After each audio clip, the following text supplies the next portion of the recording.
¿Qué tal? En esta ocasión vamos a hablar de un tema que yo creo que es importante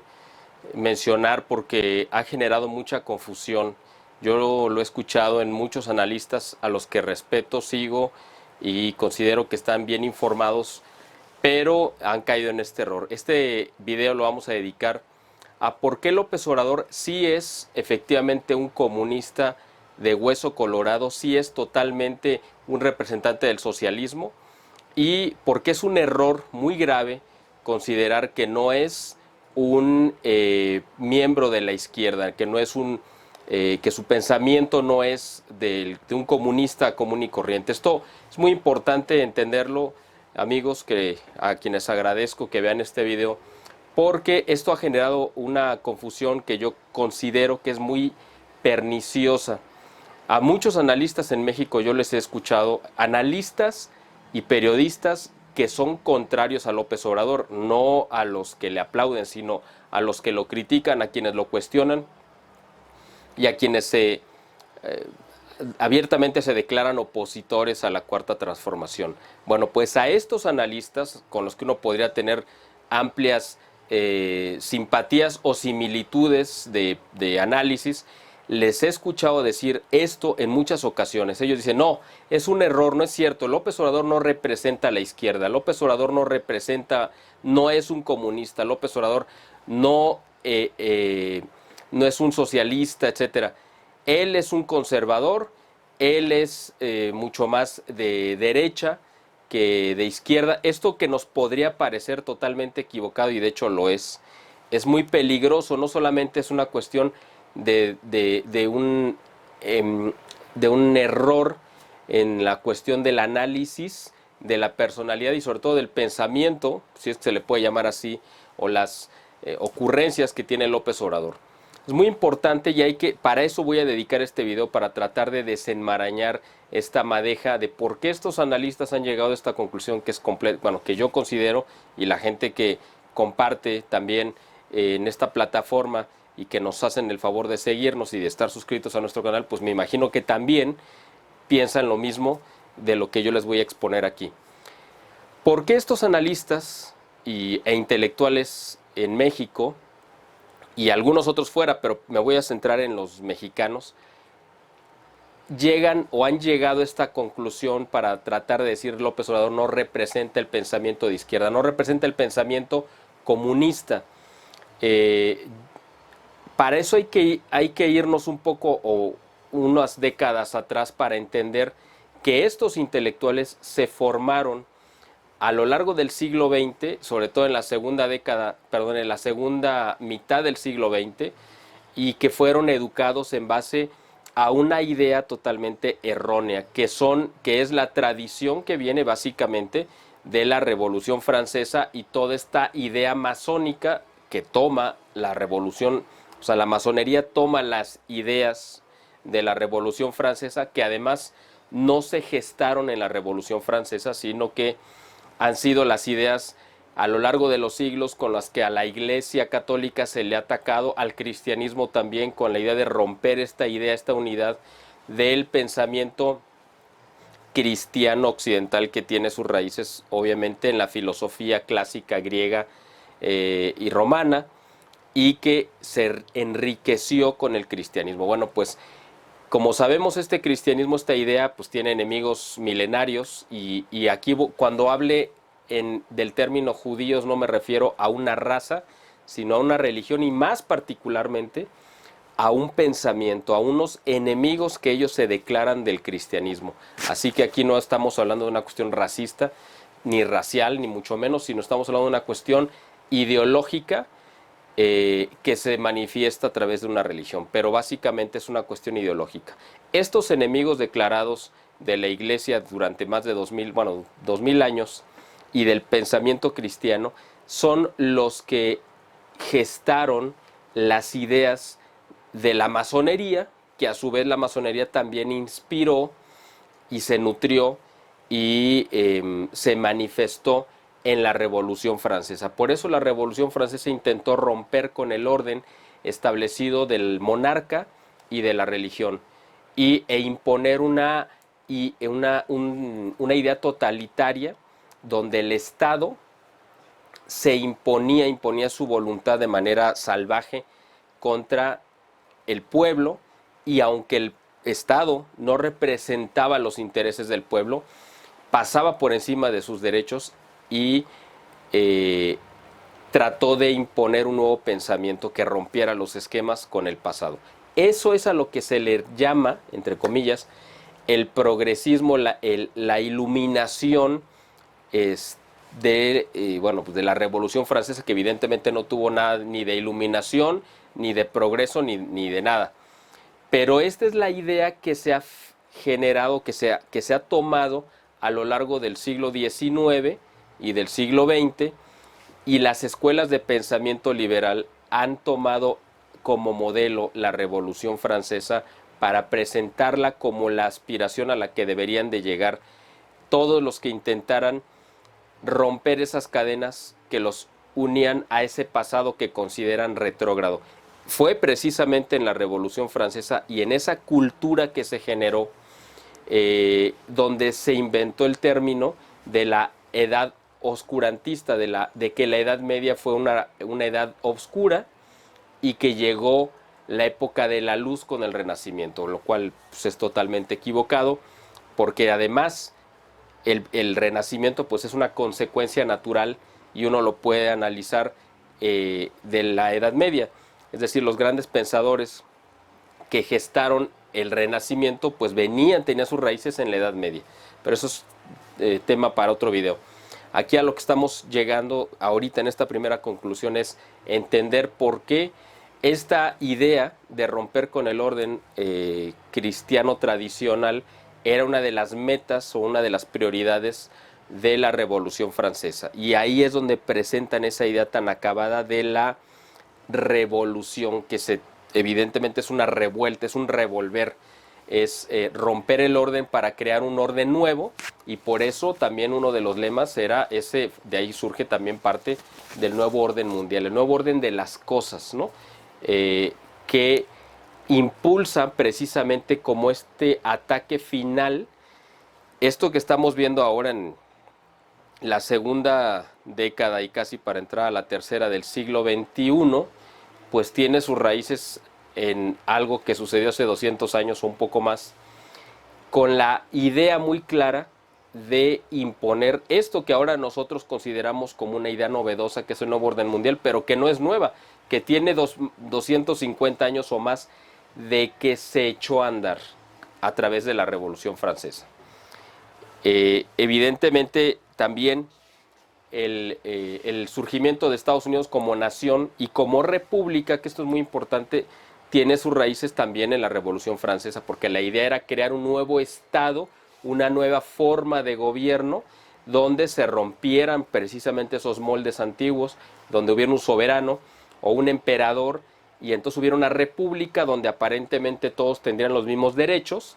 y donde los gobiernos podrían ser elegidos de la misma población, y que la gente tendría el derecho de poner o quitar a sus gobiernos, lo cual sabemos que simplemente es una utopía, porque realmente no ha pasado. Ahí sigue siendo un grupo muy cerrado de gente los que deciden quiénes son los que gobiernan, pero ahora lo hacen detrás del trono, ya no lo hacen directamente ellos. Bueno, la masonería toma esta idea y también la toma esta idea de la Revolución Francesa que acabo de exponer, y también la toma el pensamiento de Marx y Engels, que son los ideólogos del socialismo y los padres del comunismo, y lo adoptan también como una de sus ideas fundamentales y rectoras, que deben de ser las guías para este nuevo orden o este nuevo sistema social que ellos presentan, con la finalidad de también romper este esquema y generar esta división entre ricos y pobres, entre patrones y obreros, etcétera, lo que ustedes ya conocen. En la época de la Revolución Rusa también se vuelve a tomar esta misma idea de la revolución y de la Revolución Francesa, que ahora se lleva a la práctica en Rusia, y ahí también, igual que en Francia, también matan en este caso al zar, que era el rey de Rusia, y a la familia imperial, exactamente igual que pasó en Francia. Así que también aquí vemos que hay un paralelismo, es decir, era repetir el mismo escenario que se vivió en Francia en 1789, ahora lo vemos en Rusia en 1917. De ahí el comunismo, como dijo la Virgen de Fátima, y Rusia, digamos, esparce sus errores por todo el mundo. ¿Y cuáles son esos errores? Pues precisamente esta ideología comunista que se empieza a filtrar culturalmente a todo el mundo y se presenta como que la revolución es una aspiración de los pueblos, sobre todo los pueblos que se les considera oprimidos por las ideas restrictivas de la cultura católica, que esto es muy importante. Por eso no fue tan importante las revoluciones en Asia, sino más bien en Occidente. Aunque bueno, ya vimos las consecuencias de la Revolución China también, pero ahí porque había una idea tradicional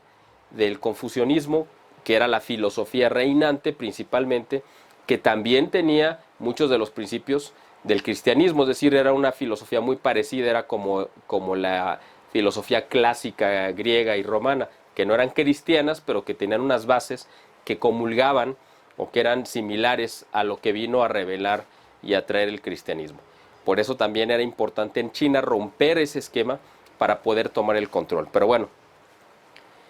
esta cultura comunista socialista que se expandió por todo el mundo a partir de 1917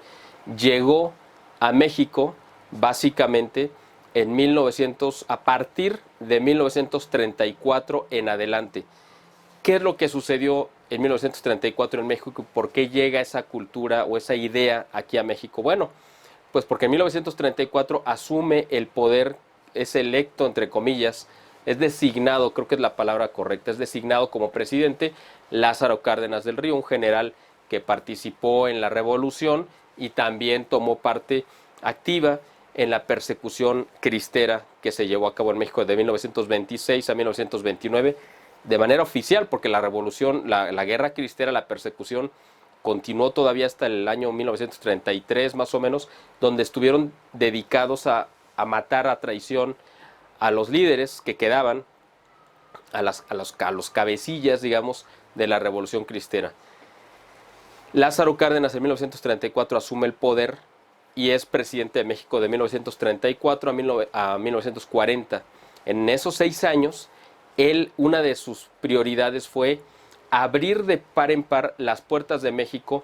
a el comunismo, a la revolución rusa y tratar de instalarla. Estamos hablando de que tenía alrededor de 15, 16 años de que había sucedido la revolución rusa. O sea, era un proyecto que todavía estaba como en esa luna de miel, entre comillas, aunque ya había mostrado los horrores, porque esos horrores se vieron desde el gobierno, desde que tomó el poder Lenin, se mostró el horror de lo que era el comunismo. Bueno, pues Lázaro Cárdenas quiso imponerlo y en México se instaló por primera vez la educación comunista, socialista, en las escuelas de educación pública. Pero también, y eso es muy importante y va a ser tema de otro video, o quizá en este si alcanzamos lo tocamos, Lázaro Cárdenas le abre la puerta. En ese momento, a partir de 1974, empieza la ebullición en España, que ya sonaban los tambores de la guerra civil que iba a estallar en 1936. Pero en ese momento empieza esa efervescencia. Entonces Lázaro Cárdenas invita a muchos de los líderes comunistas, republicanos en España, a venirse a refugiar a México, y muchos le tomaron la palabra, sobre todo cuando estalla la guerra y principalmente cuando son derrotados, ¿no?, los comunistas. Entonces es cuando viene una oleada. Antes de la guerra civil y durante la guerra civil estuvieron llegando a México españoles de los dos bandos, gente que vino a abrir empresas, negocios muy prósperos que trajeron mucho bien a nuestro país, pero también vino la otra España, el otra ala que representaba todo lo contrario, el odio a España, el aborrecer sus raíces cristianas, la esencia de España, que es básicamente el catolicismo, todo eso es lo que ellos venían a repudiar y a traer y a contagiar su odio. En México no era natural, nunca lo fue, el odio hacia España. Éramos, ustedes lo recuerdan, pues una nación, bueno, o éramos parte del mismo imperio durante 300 años, de 1521 hasta 1821, que es cuando finalmente se firman los acuerdos de Córdoba, en donde, bueno, reconoce España, la corona de España, que México ya no le pertenece como parte de su imperio, de su reino, y México pues empieza a correr su propia historia como una nación independiente. Pero no era propio, evidentemente por los lazos que había tan profundos, que en México se odiara a España ni a los españoles. Este rencor, este coraje y odio, como le quieran ustedes llamar, surgió precisamente a raíz de que llega esta gente, estos emigrados de España, republicanos, y que vienen auspiciados y protegidos por Lázaro Cárdenas, y él es el que les entrega prácticamente las riendas o la dirección de la educación pública en México, y a partir de ahí es donde empiezan a verter todo este veneno contra España, contra el catolicismo, contra la conquista y contra la época gloriosa que tuvo México, donde se levantó como nación, que fue en la época virreinal. Antes de la época virreinal, pues ya lo sabemos, había muchos reinos independientes en México, un imperio dominante, que era el imperio azteca, que tenía sometido a todos los pueblos alrededor, y que todos los pueblos lo aborrecían, lo odiaban y lo querían destruir, pero no tenían el poder ni tenían un factor de unidad, es decir, alguien que los unificara,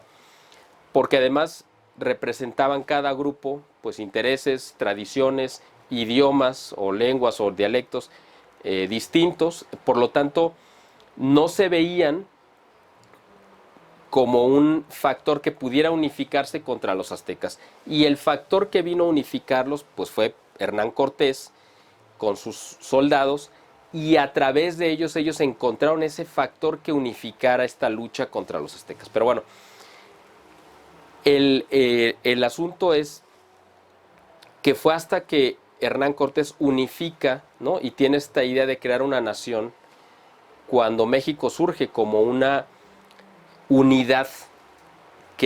en la que cabían pues todas estas diversidad de pueblos, tradiciones y razas y dialectos, con una idea que unificaba, ¿no?, que era la del cristianismo y la de la civilización hispánica que vino a desarrollarse aquí. Por lo tanto, en México pues se veía España como una parte fundamental de nuestra historia. Pero estos españoles que les mencionaba son los que nos llenaron, nos envenenaron o quisieron llenarnos o contagiarnos ese coraje, ese rencor que ellos sentían por su propio país, por su propia tierra, por su propia historia, por su propia tradición, y nos la quisieron vender, nos la quisieron traer para que nosotros nos sintiéramos avergonzados de ese pasado, que nos sintiéramos con un rencor y una herida abierta por la conquista y por los aportes que había traído España, y que nos sintiéramos un pueblo saqueado, violentado, y de ahí surge esta idea precisamente que nutre a estos intelectuales, a los que hice referencia al inicio de este video, y a estos periodistas, porque de ahí surge esta cultura que ya es una mezcla de las ideas de la Revolución Francesa, de las ideas masónicas, y ahora también de estas ideas antihispánicas del comunismo y de la izquierda, que ya eran como una versión más acabada o más actualizada de este odio ancestral hacia el cristianismo. Es decir, es la misma idea, pero que ha ido aderezándosele nuevos ingredientes. Era el mismo odio judío, anticristiano, y repito, cuando menciono la palabra judío no me refiero a una raza, que yo no creo en eso, sino en una religión y sobre todo en una ideología. Esa idea judía que estaba peleada a muerte y sigue estándolo contra el cristianismo, que es la que inspira la masonería y que a su vez la masonería y este judaísmo inspiran la Revolución Francesa, que a su vez también son los pilares del pensamiento comunista que permite que exista la Revolución Rusa en 1917. Bueno, pues todo este conjunto que además en 1917 y posterior saben que el primer o principal país a conquistar debe de ser España, porque de ahí surgió el cristianismo hacia todo América. Entonces era el enemigo más despreciable, al que tenían que destruir. Y claro, por supuesto que Italia también, pero en Italia era más difícil porque ahí estaba el Papa. Era más complicado, pero España sí la vieron como un objetivo para destruir y para meter las ideas comunistas. Por eso cuando entra el comunismo, pues evidentemente España estalla y se gesta una guerra como es un anticuerpo, como es cualquier organismo sano, que en cuanto percibe que es invadido por un virus o una bacteria, pues inmediatamente viene una reacción. Bueno, por eso es que a todos los que nos oponemos a la revolución, para entender estos conceptos son muy importantes. Hay un orden y luego viene una revolución. El orden es las reglas que establece Dios, como justicia, amor, caridad, etcétera. Luego viene una revolución, que es el revolver, el cambiar, el alterar ese orden, y ante ese desorden viene una reacción, ¿no? Para volver a poner en orden todo. Por eso a nosotros, los que nos oponemos a la revolución, nos llaman reaccionarios, como una manera despectiva, cuando no lo es, para nosotros cuando menos, porque eso es efectivamente lo que somos. Nosotros somos la reacción ante la revolución, ante el desorden. Entonces, tenemos este orden, tenemos este camino trazado, donde ya les mencioné, donde llegamos a 1934, 35, 36, etcétera. España trae, bueno, Lázaro Cárdenas trae de España a estos líderes intelectuales antihispánicos, y desde aquí se gesta todo esto. Bueno, pues esa educación comunista antihispánica, con raíces profundamente masónicas e inspiradas en la Revolución Francesa, es lo que educa, lo que forma el pensamiento de estos intelectuales y de estos periodistas que mencioné en un principio, muy destacados que hay actualmente y que están combatiendo a López Obrador. Uno puede decir, a ver, ¿cómo es que si los dos vienen de la misma raíz, por qué están peleados? Bueno, básicamente porque a estos intelectuales que llevan en su corazón el pensamiento de izquierda, el pensamiento comunista, el pensamiento socialista masónico, aunque no lo digan abiertamente, para ellos es un agravio reconocer que López Obrador es el personaje que mejor representa esas ideas equivocadas, porque pues está haciendo evidente López Obrador que estas ideas son lo más nocivo que le pudo haber pasado al país, que estas ideas llevadas a la práctica destruyen un país, generan muerte, desempleo, miseria, violencia, delincuencia y todos los problemas que sabemos que López Obrador ha producido o ha aumentado en estos casi 2 años, año 8 meses que lleva de gobierno, pero de facto lleva ya 2 años porque él empezó a gobernar en cuanto ganó la elección, porque así se lo permitió además Enrique Peña Nieto.